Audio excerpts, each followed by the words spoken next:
Bugun juda ham ko'p keladigan savollardan biriga javob beraman. Bu savolga o'xshash savollar почти har kuni juda ham ko'p ayollar yuborishadi.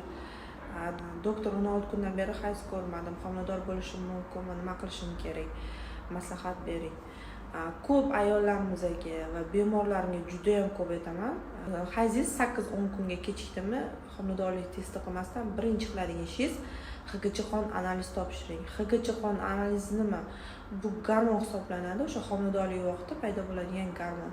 Va mana shu analizga qarab siz homiladormisiz yo'qmi bemalol aniqlasa bo'ladi. Agar sizda homiladorlik aniqlanmasa, albatta vrach ko'rikdan o'tishingiz kerak. Birinchi qiladigan ishingiz bu o'sha UZD apparatida bachadon endometriya qavati tekshiriladi, ya'ni bachadon ichki shilliq qavati tekshiriladi. Normada bachadon ichki shilliq qavati 15 mm gacha bo'ladi.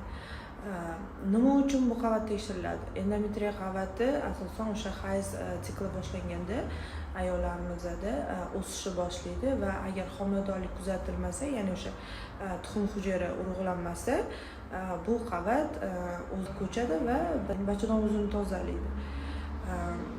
Agar sizda mana shu qavat 8 mm dan ingichka bo'lsa, bu sizni o'sha kuchli stress holatida bo'lishingiz yoki o'sha kichik tas sohasidagi